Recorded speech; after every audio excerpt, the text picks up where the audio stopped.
finally, $5.1 million will be earmarked to support Florida National Guardsmen seeking higher education, which will help them support themselves and their families throughout their civilian careers.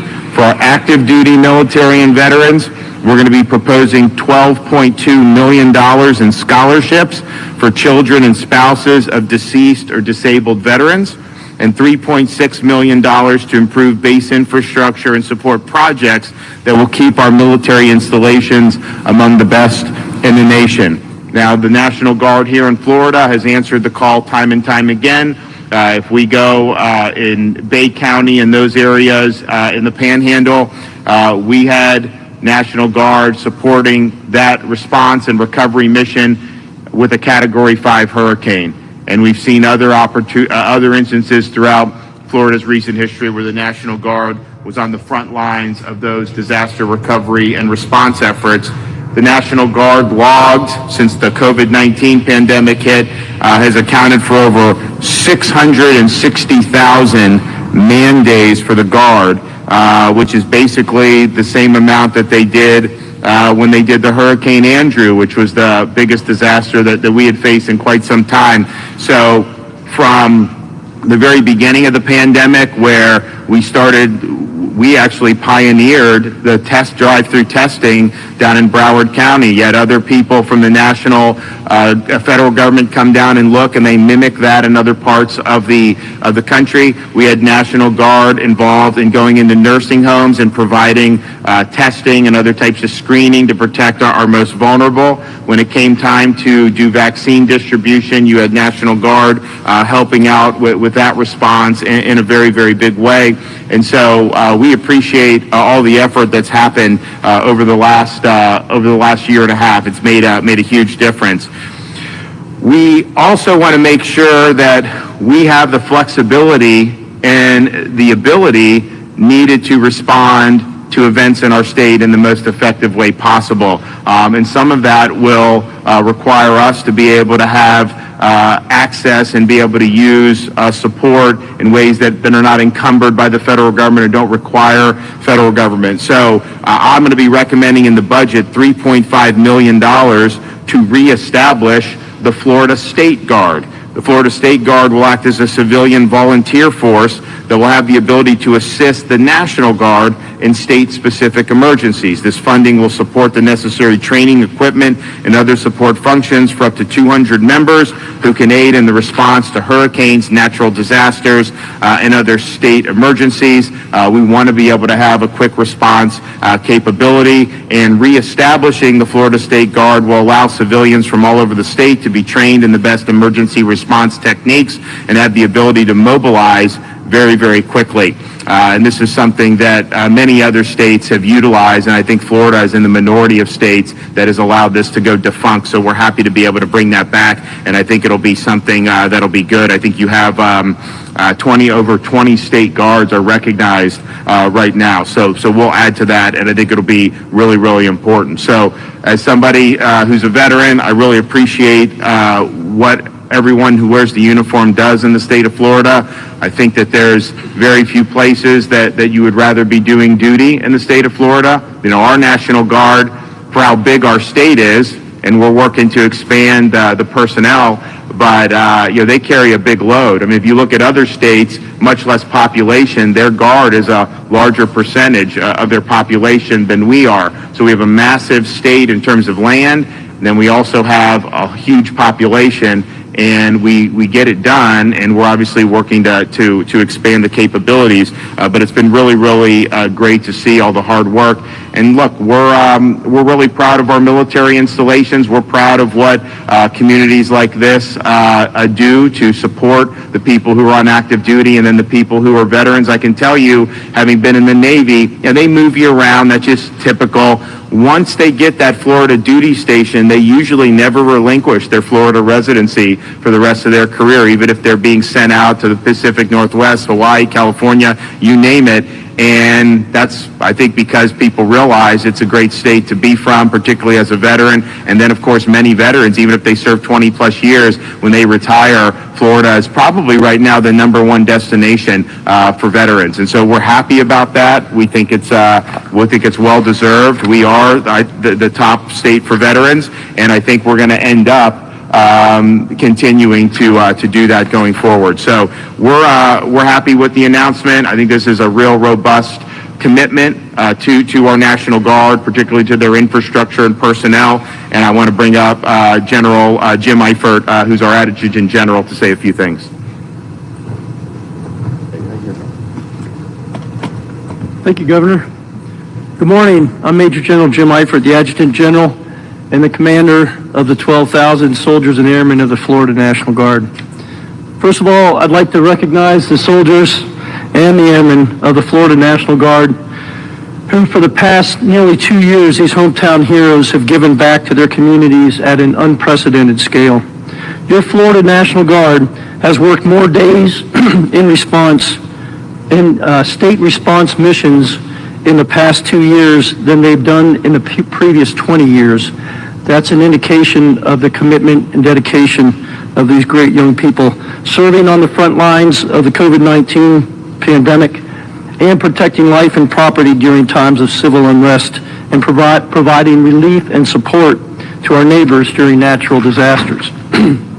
On top of that, we have continued supporting our nation's war fight, deploying more than 25,000 Florida Guardsmen in support of federal missions since 9/11.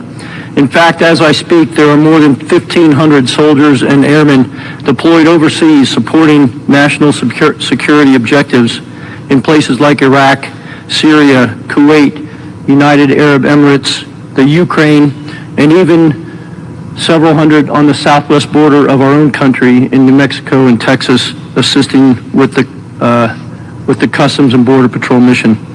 But we're only able to accomplish this because we have the support of our families, our fellow citizens, and a governor who understands and advocates tirelessly for our military. Governor DeSantis' budget this year is yet another example of his deep commitment to our Florida National Guard soldiers and airmen.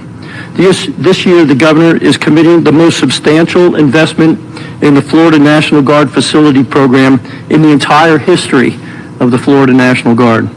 These investments will help us maintain our readiness and hopefully grow our force, enabling us to continue ensuring the safety and security of the citizens of Florida. We simply cannot thank the governor enough for his ongoing leadership and dedication to our Guardsmen, and we look forward to proudly continuing our 456-year legacy of service to this great state. Thank you. I'd now like to introduce Major Jacob Wheelock. Thank you, sir. Thank you, Governor. Yep. Good morning. My name is Captain Jake Wheelock with the 1st of the 153rd Cavalry Squadron.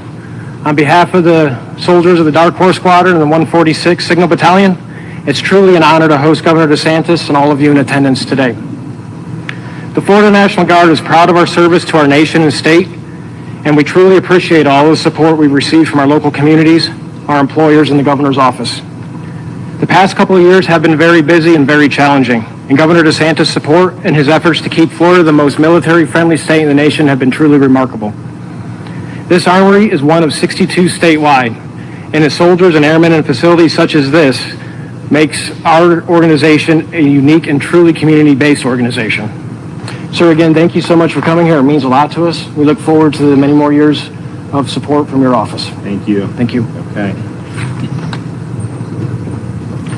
So we're excited about these proposals. We think that they'll go a long way. We think they'll be very, very meaningful, and we're going to continue the momentum of really supporting our military, supporting our veterans, and being good stewards of these installations. So I'm excited. I'm also happy that we have gotten some relief in a court decision against the Biden CMS mandate, which threatened to cause healthcare workers to potentially lose their jobs. I mean, obviously, we created a lot of protections for them with our special session. We were very happy with that. At the same time, you had the federal government holding a sword of Damocles, threatening to take away all Medicare, Medicaid funding from these providers, and that would have been just devastating. And so that is on hold across the country, and that means thousands and thousands of jobs are going to end up being preserved. You look at some of these states that have done the opposite of Florida, that have imposed their own mandates, and you're seeing the capacity to deliver health care diminish, even as they're now facing the beginning of winter COVID waves. So I think we're going to be in a much better position as a result of providing protections for these folks, particularly in an age where a lot of these hospitals and providers are shorthanded. And so why would you want to discard people when that's going on? So I'm glad to have seen that. You know, we did have a case of our own in Pensacola. We are in appeal on that, but the fact that this court in, I think, Louisiana, I think the fact that they ruled, we're in good shape regardless of the outcome of our case. So I really appreciate that. And then I also just think what President Biden's doing by trying to impose more restrictions, you know, he's now going to say that if you go to the Bahamas as an American citizen and you come back, you've got to do a test, a COVID test. But if you just come right across the border illegally, then somehow that's fine and we don't care about the test or vaccination. I just don't understand it. I think it's going to do is cause a lot of problems. I don't think that they should be imposing any mandates on air travel or any of the things that they have done. I think it has not been anything that's really made much of a difference. I think it's inconvenienced a lot of people. I think it's crimped the willingness of people to travel, and I don't think that that's necessarily a good thing. So we're going to look to see ways that we're going to see if the state of Florida can potentially do something to seek some relief on this. I just, you know, this is a guy who demagogued Donald Trump all of last year, saying COVID was Trump's fault. If you elected him, he would shut down COVID. Well, that hasn't happened. Okay, right now you see massive waves in Michigan and in Maine and some of these other places, and you see waves taking off in other states in the Northeast.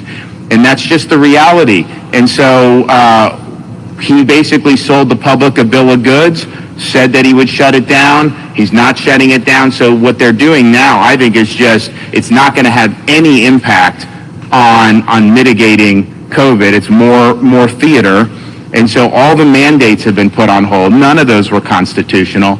And now you're going to have potentially more restrictions. At least they're not going to go through with the insane idea that all Americans would have to quarantine for 7 days upon coming back into the United States. Even if they're vaccinated, even if they tested negative, that was actually under discussion. That would have been absolutely ridiculous if that was the case. And so Florida, we have the lowest COVID rate in the country for cases, but then if you look just infections in the COVID Estim project, which is Yale, Harvard, Stanford, they don't look at just cases, they look at all because most infections aren't documented with case counts. They have Florida right now as one infection for every 100,000, the lowest in the country, and there's some states that are 120, 130 infections per 100,000. And so, but a lot of those places that have the high infections, they have mandates and they have passports and they have all these things.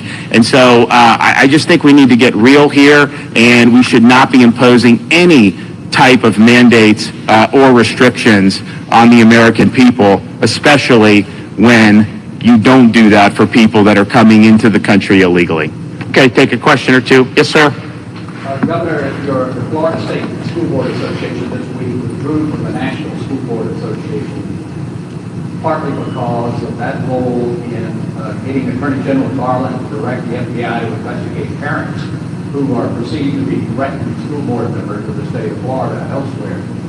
What can you say to reassure parents that they are free to express their opinions and that is good democracy and not to be intimidated by threats of investigation? I support what the Florida School Board Association did. I think it was the right thing to get out of the National School Board Association. The National School Board Association was using its organization to advance a partisan narrative and agenda. And they created this letter to try to get the FBI to start basically running interference at school board meetings. You know, they're not interested in having the FBI go after the guy in Waukesha, Wisconsin, which was an intentional act of terrorism, but they somehow think a parent who is upset that there's bad curriculum being put in school or forced masking or all these other things, that if they speak out, that somehow they are a domestic threat. Give me a break. And when this came out, we were opposed to it from the beginning because I knew what they were doing. They were trying to intimidate parents. They did not want parents to be speaking out. And I can tell you, in Florida, parents should speak out. We have great folks in law enforcement. They say, oh, well, there's a potential crime. If someone commits a crime in Florida, we're going to hold you accountable. But going and speaking your mind is not that, and it was absolutely an attempt to intimidate. And I would say there is a divide now between some of these elites, people that align with the teacher unions, and parents, where they say that parents really don't have much of a role in what goes on in school. I disagree with that. I think parents have a fundamental role in directing the upbringing of their children, whether it's education, healthcare, all the key things that we as parents really have a right to be heavily involved in. And so in Florida, we passed the Parents' Bill of Rights. I'm very proud of that. We reserved by legislation decisions about COVID vaccines for children to parents, not to government, and I'm proud we did that. But we're going to look to do more to be able to give parents the ability to make their voice heard. And if you have school districts that are not following, say, state standards about what you're supposed to, parents should have a recourse on that. Parents should be involved in knowing what's going on in the schools. I think that's very important. And you know what? In Florida, most of the school districts welcome that. There may be a few who don't, but most of them do. And we were the only big state in the country. Now, granted, I pushed for it and I laid down the law on it. But most of our school districts in 2020, they wanted to go back to school. The union sued us to close the schools, and they said we got to keep them open. And those school districts here in Northwest Florida, they were all on board to make sure to do it right. So I think in Florida, we've got a lot of folks, parents that are concerned, but I think we've got a lot of people in the school districts who want to work with the parents. And so I hope that is really the standard throughout the state of Florida. It's not, unfortunately, the standard in other parts of our country, which we've seen in places like Virginia, where they've really done some bad things to try to keep parents from being able to make their voice heard. Governor, just about 3 months ago, you were in Santa Rosa County, Garcon Point Bridge, told we're going to permanently cut those in half to about $2.50. And still hasn't happened yet. Any word on that, buying the bridge back from the... We're working on it. So, you guys obviously have legislators who are interested in this issue, and we're going to be working for it. We saw an issue. We wanted to provide some relief, and we're committed to getting a good outcome. All right, thanks, everybody. Great to see you. You ready, buddy? You ready? All right, say bye to everybody. Okay. Thanks, guys. Appreciate you. All righty.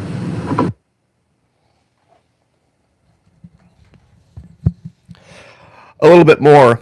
Sorry about the camera work there. Bouncing all over the place. A little bit more subdued, of course. It is a military event, so that's why you heard total silence and not all the clapping and everything else that goes on with the media. It is, of course, the week that my main channel would be in YouTube jail for uploading a video that was never public.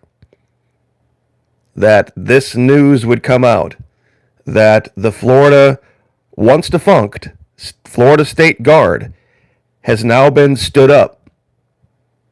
And this is a civilian force that has no relationship at all with the federal government.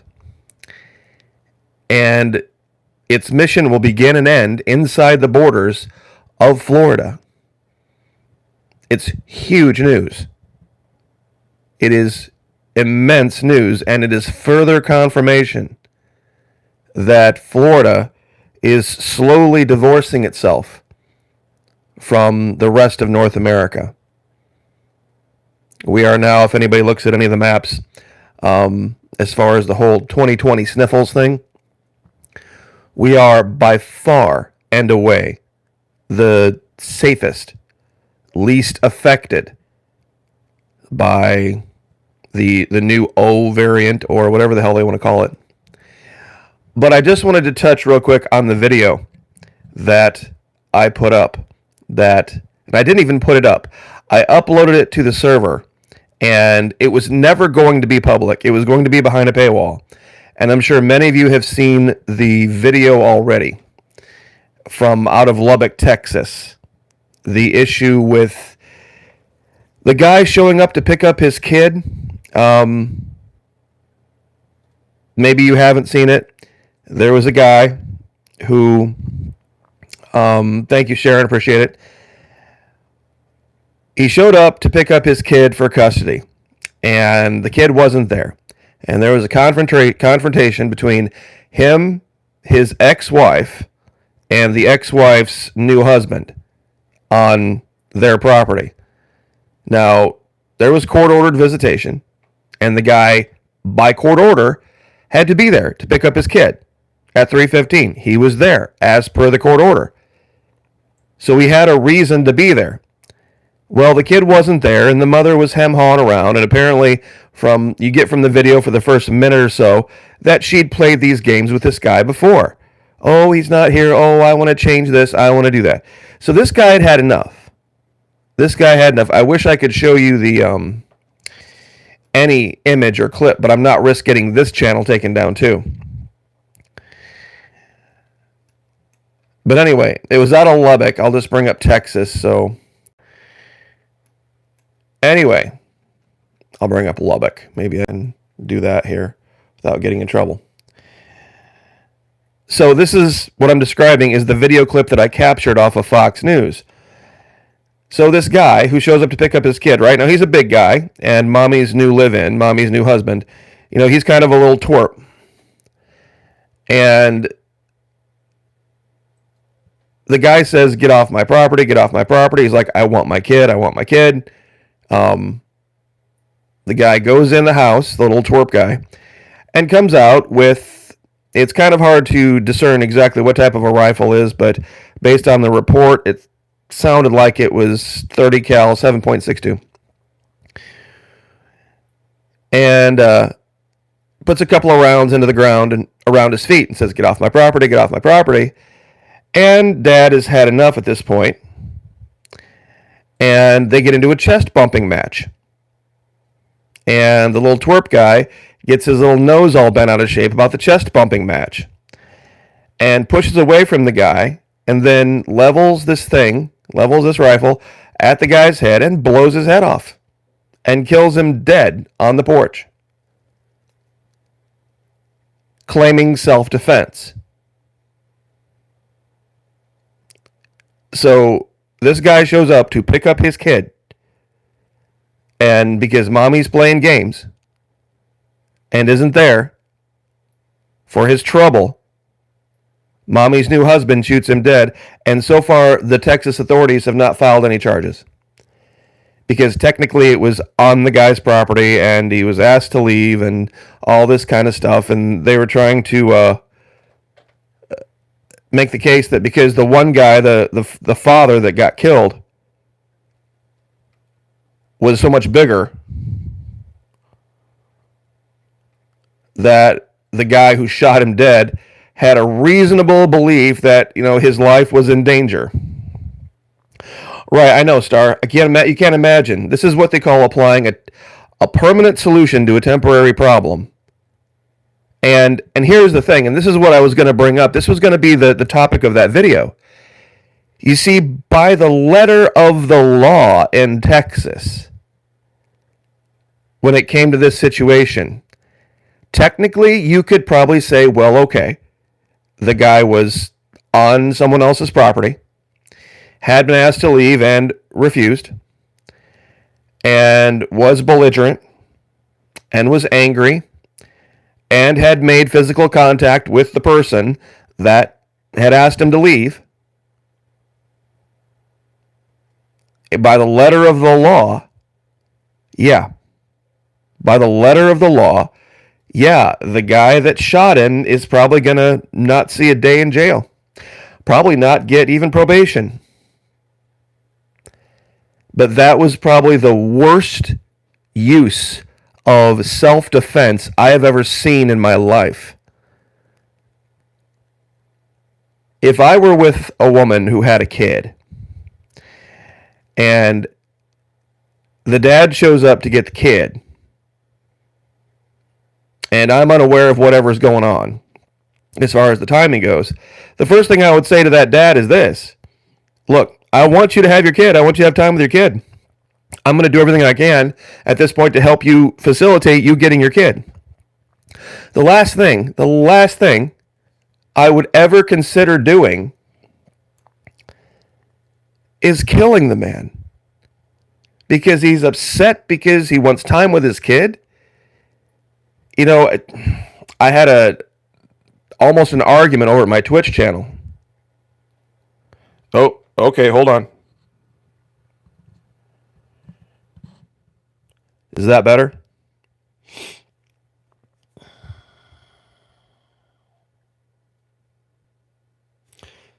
Sorry about that. I had to have my microphone replaced. So I've backed off this one. Exactly right, Denise J.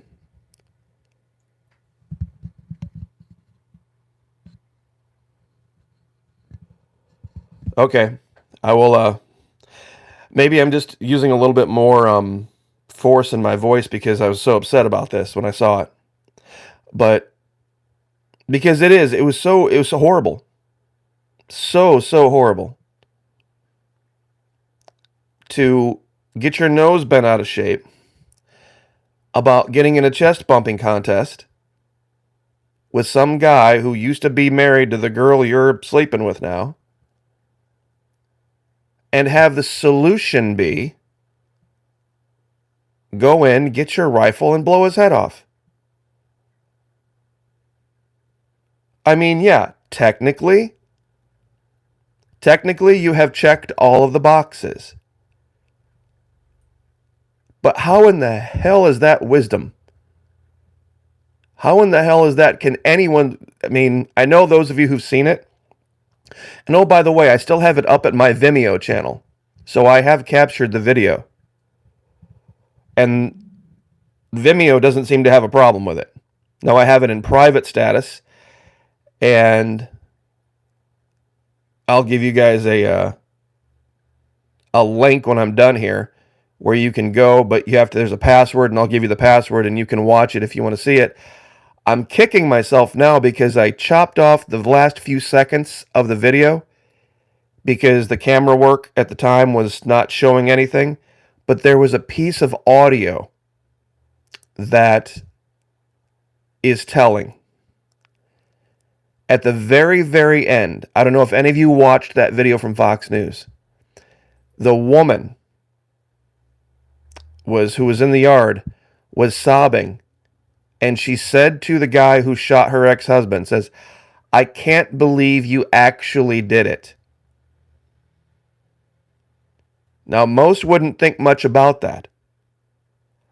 But what that tells me is that at some point in the past, this guy had expressed a desire or a willingness or had fantasized about killing her ex-husband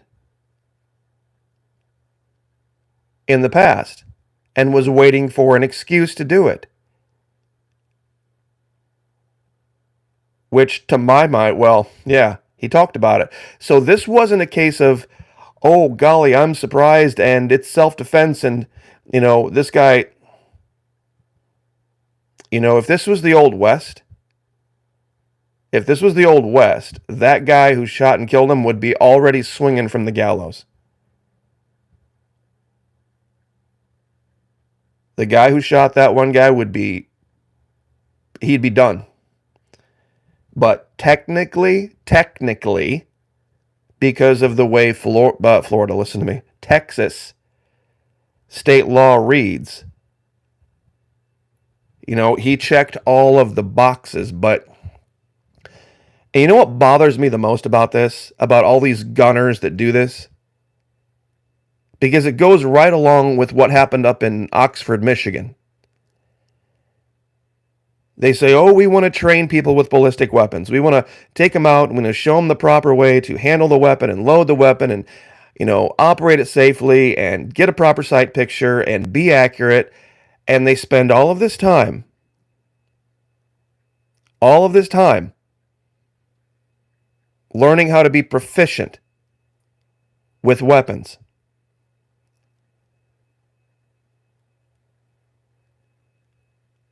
But when confronted with a situation where good wisdom would say, kneecap the guy,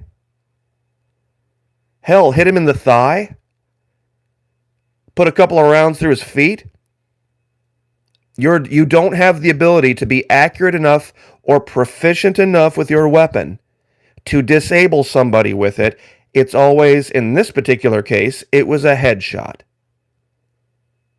It was one single shot right through the skull, and he dropped like a sack of potatoes.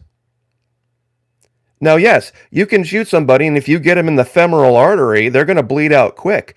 But at least you could say, look, I tried to not kill him. I tried to not kill the guy. It was a horrible situation, and he was being belligerent and being threatening, and, I didn't want to do it. I asked him to leave my property. I did multiple times. So there's this thing where you could go through all of the requirements, but it's always these guys that spend all this time with the weapons that are supposedly so super proficient with them that they have maximum control, that when confronted, they go right to murder. Absolutely mind-boggling to me.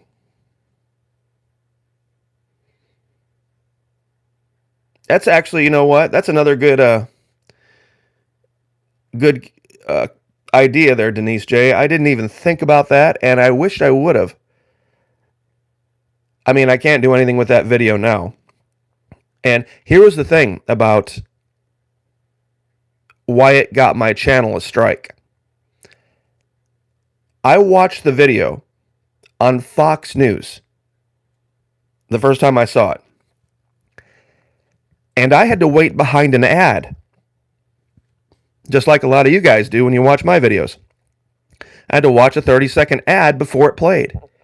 So I'm like, here it is. It's on the mainstream media. And it's monetized. So I didn't think uploading it unlisted to my channel would get me a strike. Sharon Johnson, another question. How is the weapon so readily available with a child residing in the home? Okay, it really wasn't. The guy was there, and the ex-wife and the new husband were out on the porch. And they argue back and forth, and the guy says, you need to leave, get off my property, leave, get off my property.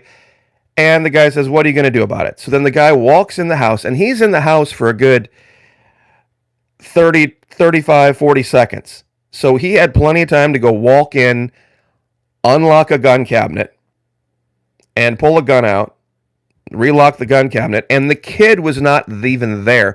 That's the worst part about it. The guy was there to get his kid, and all the woman would have had to do is say, he's not here. All the guy would have had to do is say, he's not here. They don't say that on camera until after the guy's dead. The people that are filming are back in a vehicle. So I don't think it was a staged thing, because the guy disappears inside the house, which is also a killer for his self-defense argument. Because if he really felt threatened by the guy, he walked into the house uncontested. He could have walked in there and locked the door, called the authorities. Easily. Because he was in the house, and the guy, first of all, the guy that was there to pick up his kid made great pains to stay at least about 6 to 8 feet away from his wife, ex-wife, pardon me. And the only reason he got into it with the new husband is because the new husband, got up in his face and told him to leave. And once again, the guy had a court order to be there at 3:15 to pick up his kid. So the guy did. He retreated inside the house and was in there for a long enough time that the weapon wasn't literally within hand's reach. He had plenty of time to go in to any bedroom, and if he had the keys, or on his key ring or whatever, to unlock the gun cabinet, grab the rifle out, and then walk back out with it. And he did. If you watch the video, he fired 2 rounds into the ground before he killed him. He walked up and said, "Get off my property," fired a round on the ground, and then they got into a chest bumping match, and he bumped him away from him, and he shot the ground again, and he said, "Get off my property." And then the guy said, "Look, you need to put the damn gun away before I take it away from you and do something with it."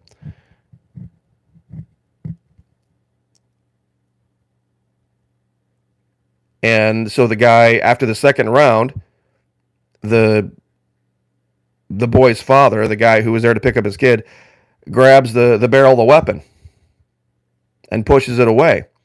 And so then the guy spins around, cocks around, and uses his weight against him and backs off about 8 feet, levels it at his head, and blows him away. I mean, it's horrible. I mean, what this guy did was absolutely horrible. Yeah, there's exactly what Sasha Hearn said. There's a kid who has to live without his dad, and his mom is married to the man that killed him. It's just this kid up in Oxford, Michigan. I'm sure a lot of you know about it. The shooting up there. Let me see if I can do this right here. There we go.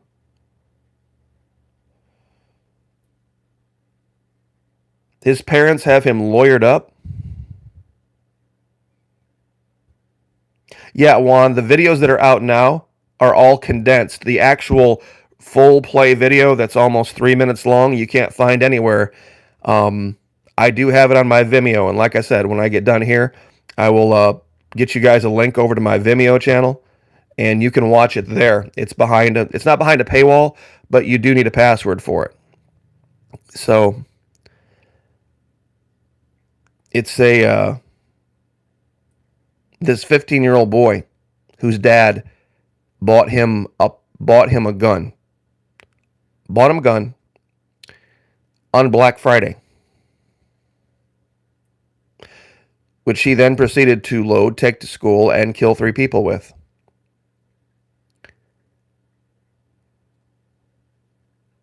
See, this idea that guns are an answer to social problems.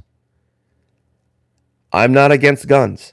I have a rifle. I have a big one. I have an SKS. I've got 1,000 rounds for it. 8 magazines.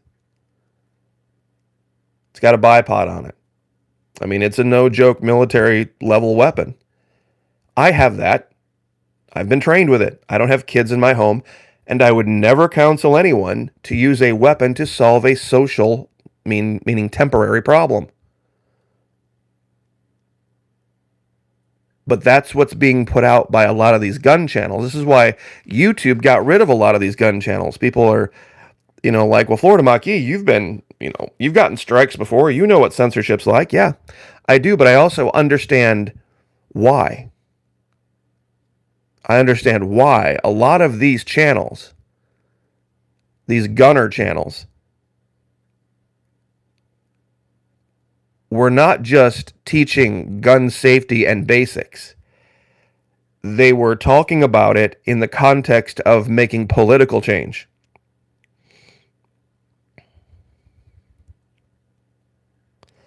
Okay, but you see, that shouldn't matter, Lady Rose. You see, this is what I get a lot. What's the background of the people involved? Is it possible the father was abusive to the woman in fear for her life? In that particular instance, she was not. Okay? Because if this father was in any way being threatening to the woman, it wasn't on that video at that time. See, if let's say I punch some guy in the nose and say, you know what, I don't like the fact that you're a Democrat, and if I see you out wearing your Hillary shirt again, I'm going to punch you in the nose again. Okay? Now, that guy can't then go 24 hours later to my house and come shoot me and say it was self-defense because I had threatened in the future to punch him in the nose again.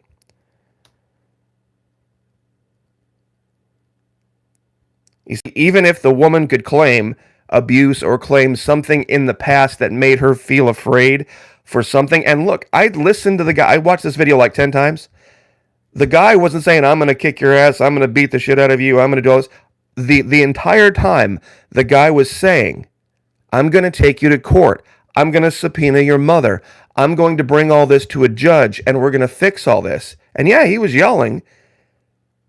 But guys that are usually abusive aren't the types that like to avail themselves of appearances in court.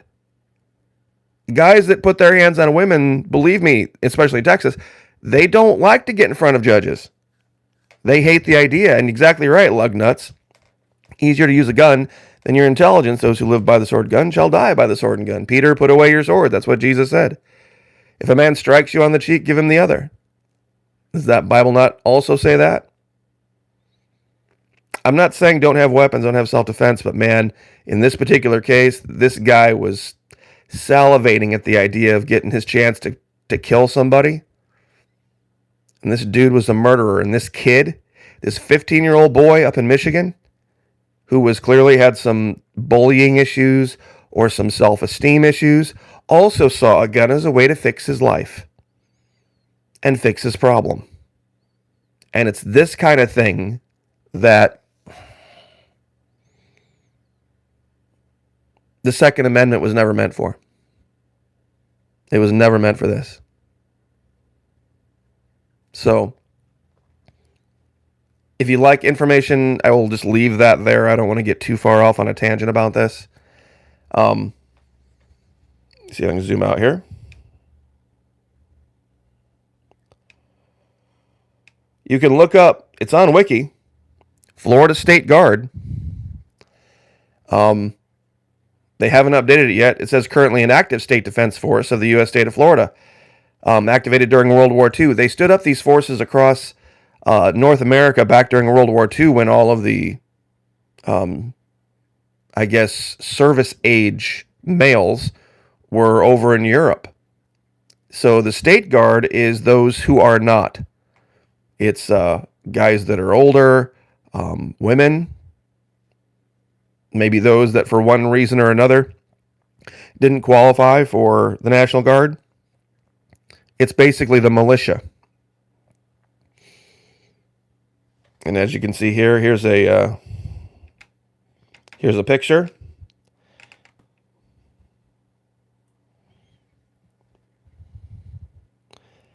You know, First National, I hate hearing, or First Nation Canty.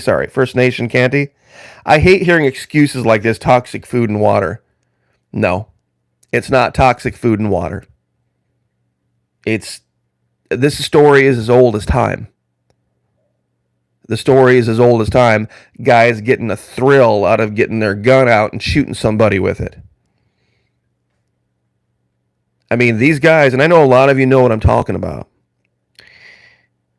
A lot of you know that when you use a weapon over and over. I mean, look, when I was a kid, we went out and shot trap and skeet all the time. We went rabbit hunting. We went squirrel hunting. We went deer hunting. We did all sorts of raccoon hunting. We did all sorts of things. And, during the winters and even sometimes in the summer, I had a weapon in my hand. It's toxic minds, exactly. That's one thing. But when you're going to the range with rifles and ballistic weapons that have one mission in life, and that's to kill another human being, and you do that over and over and over again, and then you fill your head, meaning YouTube and Rumble and Odyssey and all this other crap, with a bunch of people talking about using them to kill other human beings for some political purpose, and then you don't have an opportunity to over and over and over again, you have this thing that builds up in you that makes you want to do that, to create situations in your life where that could be the case.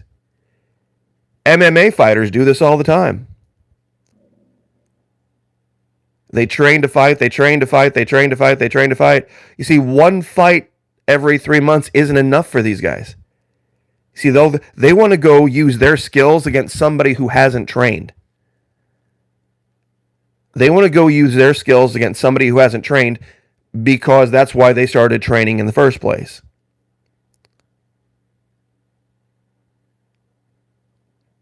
And you see these guys, they'll go out and, they'll get into relationships with women and they'll cause all sorts of drama and problems just so they have a chance to get in a fight with an ex or some other dude so that they can show off their MMA skills. Same thing with the gunners.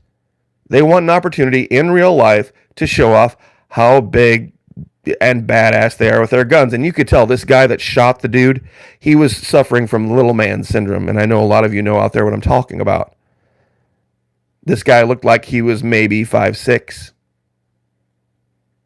maybe 5'7".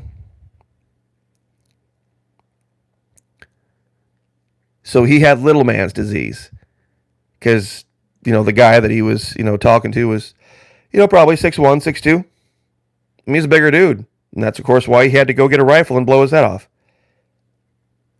Because the guy wanted to pick up his kid. I mean... But anyway, Florida State Guard has stood back up. And I also want to share one final thing. And this is really disappointing to me.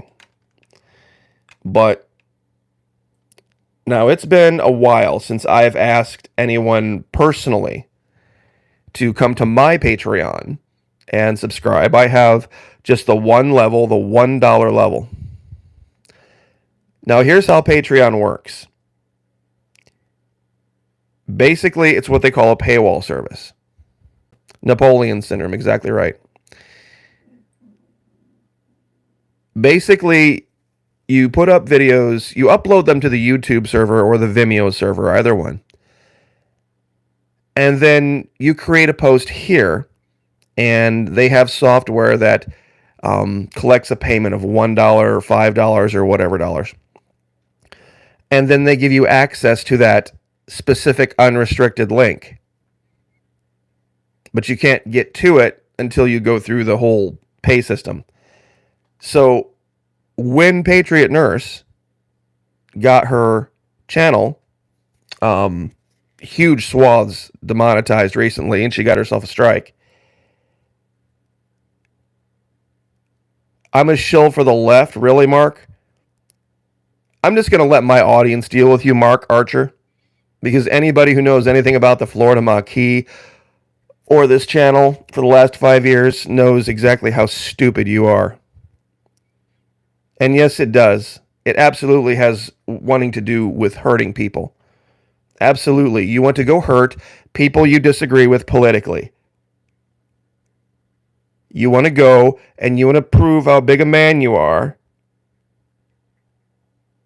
by basically volunteering yourself into the Roman arena, the gladiator arena. This is an old story, but we're going to ignore you for a while, Mark, because you're just I'm a clown? Really? So 40 million views, 2,000 videos, and an award from YouTube, but I'm a clown? Sad. It really is sad, so... Mark is a sad little boy who wants attention. But we're going to talk about what I was just going to talk about. Patriot Nurse. She had 1,592 for years. For years. Wow. Watched you play for years. Okay, goodbye, Mark.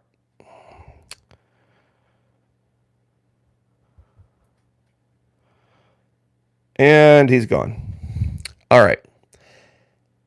So when that all came out, with her losing her ability to upload for a week, and Napoleon Mark. When that happened, let me stay focused here. She had 1,592 subscribers to her Patreon. So I went to bat for her and said, hey, support her here. Show up here and support.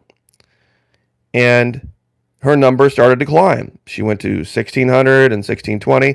She was up to 1,660 some, almost 1,670. Almost 80 people had showed up. Now, Patreon pays those of us who sign up on a monthly basis, and they run all the payments on the first. So after they run everything on the first, you get a new patron number. So of those 70 or 80 that had showed up, 70 or 80 people that had showed up, only 8 stuck around for more than 1 month. Only 8. Because her starting number was 1,592 and her ending number was 1,600. To me, that's just, I don't know. It's just kind of sad.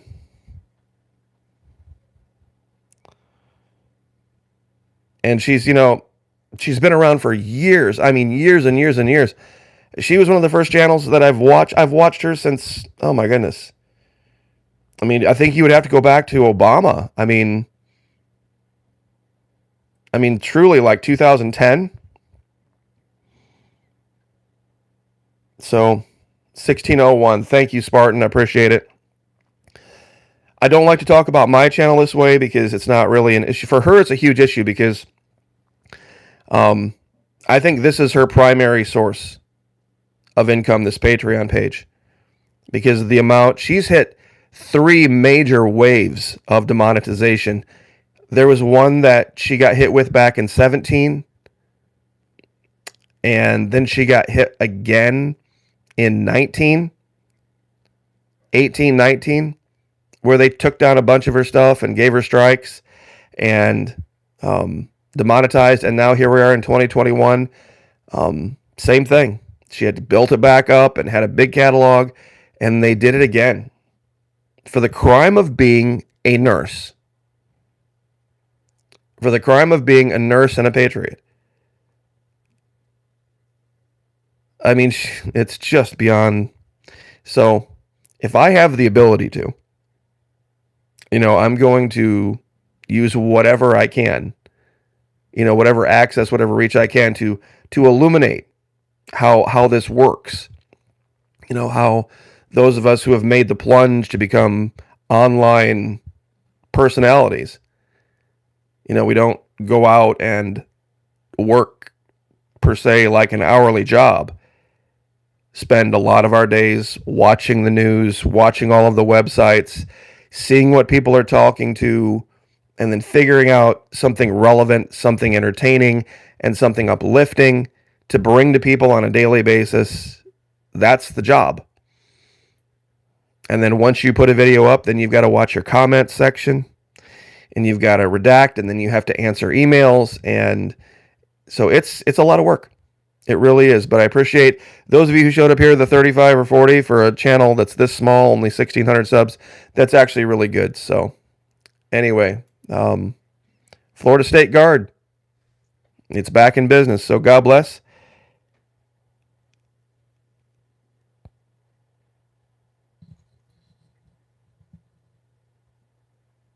You see, that's the thing, Sharon, and I'll answer this last question here. Significantly reduced the number of videos in the past year. There's a good reason. There's a really good reason, and it's not a purchase relationship. If you support somebody, and thank you very much, Niche J, I appreciate it. For me, it wouldn't matter. I support the Patriot Nurse too. If she put out 1 video a year, 5 videos a year, 10 videos a year, 100 videos a year, that wouldn't change my support. It's not a conditional type of thing. You either support somebody because you believe in who they are and what they're doing and their mission, and you don't see it as, well, what do I get out of it? What do I get out of it? What's my end of it? What am I buying? So, but I will leave this there and not to get too far off the beaten path of what we were talking about. So, the inaugural live at the Florida Maquis Alpha site. Thank you guys for showing up. I very much appreciate it. And by the way, the governor had his son with him today for the first time in a long, long time. So, Madison, I believe, is his name. Madison. They all begin with M. Madison is the girl. I forget the little boy's name. That's horrible. The little baby's name is Mamie.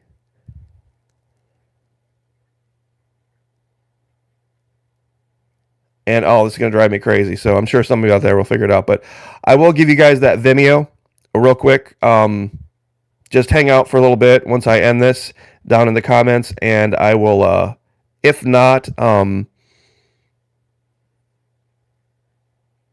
I'll just hurry up real quick before they shut this off and get you that Vimeo link, and I'll give you the password to it. So anyway, God bless. Have a great week. Rest of it. Like, share, subscribe, and we will see you guys next time. Mason, thank you. Mason, yes. Mason, Madison, and Mamie. Thank you so much, Mad Piranha. That was going to drive me nuts. God bless, and we will see you guys next time.